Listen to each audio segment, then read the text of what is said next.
Assalamualaikum warahmatullahi wabarakatuh. Nama saya Rina Novianti. Saya akan mempresentasikan tentang Bank Syariah.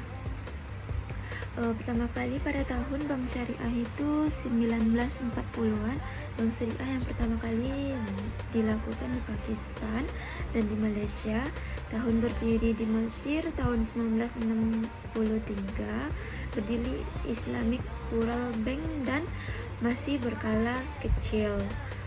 Kemudian tahun 1975 berdirinya di Emirates Arab di Dubai Islamic Bank.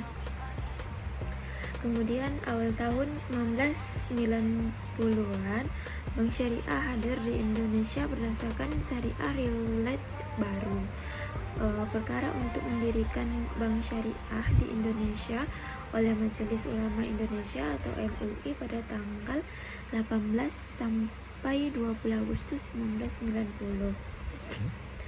Produk Bank Syariah ada Waldaiah, itu simpanan.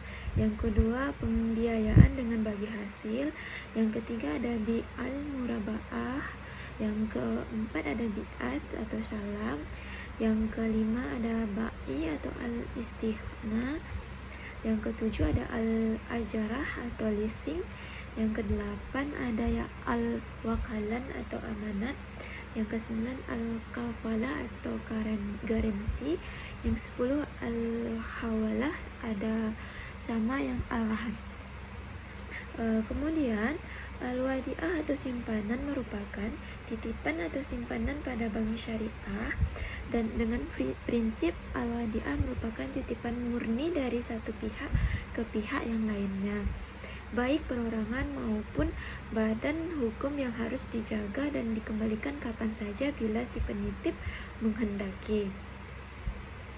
Kemudian pembiayaan dengan bagi hasil. Penyaluran dana dalam bank konvensional kita kenal dengan istilah kredit atau pinjaman. Jadi dalam bank konvensional, keuntungan dari bank diperoleh dari bunga yang dibebankan. Kemudian yang bank syariah, perbedaannya tidak ada istilah bunga, tetapi bank syariah menerapkan sistem bagi hasil. Terus prinsip bagi hasil dalam bank syariah yang diterapkan dalam pembiayaan dapat dilakukan dalam 4 utama. Yang pertama al-musyarakah, yang kedua al-mudarakah, yang ketiga al-mujarah, sama yang keempat al-musyakah. Ada 4. Kemudian al-musyarakah merupakan akad kerja sama antara dua pihak atau lebih untuk melakukan usaha tertentu. Masing-masing pihak memberikan dana atau amal dengan kesepakatan bahwa keuntungan atau risiko akan ditanggung bersama sesuai dengan kesepakatan. Sementara yang kedua al-mudarabah merupakan akad kerja antara dua pihak. Dari pihak pertama menyediakan seluruh modal dan pihak lain menjadi pengelola. Kemudian keuntungan dibagi menurut kesepakatan yang diungkapkan dalam kontrak. Apabila rugi, maka ditanggung pemilik modal selama kerugian itu bukan akibat dari kelalaian si pengelola. Kemudian al-mujarah merupakan kerja sama pengelola pertanian antara pemilik lahan dengan penggarap. Dalam dunia perbankan, kasus ini diaplikasikan untuk biaya bidang plantation atau dasar hasil bagi hasil panen. Yang keempat ada al-musyakah. Bagian dari al-musyakah yaitu penggarap hanya bertanggung jawab atas penyiraman dan pemeliharaan dengan menggunakan dana dan peralatan mereka sendiri. Imbalan tetap diperoleh persentase hasil panen dari pertanian. Terus baik al-murabakah, kegiatan jual beli harga pokok dengan tambahan keuntungan yang disepakati. Dalam hal ini, penjual harus terlebih dahulu memberikan harga pokok yang ia beli ditambah dengan harga yang diinginkan.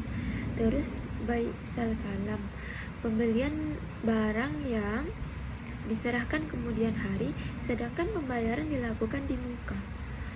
Prinsip yang harus dianut adalah harus diketahui terlebih dahulu jenis, kualitas dan jumlah barang, dan hukum awal pembayaran dalam bentuk uang. Kemudian bai al-istithna adalah bentuk khusus dari akad bai as-salam, kontrak penjualan antara pembeli dengan produsen pembuat barang. Kesepakatan harga dapat dilakukan tawar-menawar, dan sistem pembayaran dapat dilakukan di muka dengan atau secara angsur per bulan di belakang. Al-ajarah atau leasing, akad pemindahan hak guna atas barang atau jasa melalui pembayaran upah sewa tanpa diikuti dengan pemilihan atas barang itu sendiri. Sementara al-wakalah atau amanat, penyerahan atau pendelegasian pemberian mendate dari suatu pihak ke pihak lainnya. Sementara al-kafalah atau garansi merupakan jaminan yang diberikan penanggung kepada pihak ketiga untuk memenuhi kewajiban pihak kedua atau yang ditanggung. Dapat juga diartikan dengan sebagai pengalihan tanggung jawab dari satu pihak kepada pihak lainnya. Yang ketiga, al-hawalah merupakan pengalihan utang dari orang yang berutang kepada orang lain yang wajib menanggungnya, atau dengan kata lain pemindahan beban utang dari suatu pihak ke pihak lainnya. Penilaian kesehatan bank syariah tujuannya adalah agar dapat memberikan gambaran yang lebih tepat mengenai kondisi saat ini dan mendatang. Penilaian kesehatan bank syariah dilakukan berdasarkan Peraturan Bank Indonesia PBI nomor 9 tahun 2007. Bank Umum Syariah wajib melakukan penilaian tingkat kesehatan bank secara triwulanan yang meliputi faktor-faktor antara lain ada permodalan, kualitas aset, rentabilitas, likuiditas, sensitivitas terhadap risiko pasar, sama manajemen. Terus rincian penilaian tingkat kesehatan masyarakat BPR berdasarkan prinsip syariah.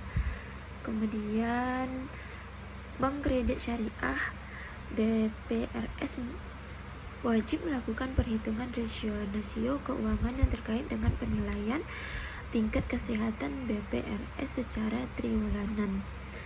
Terima kasih, sekian dari saya presentasinya. Assalamualaikum warahmatullahi wabarakatuh.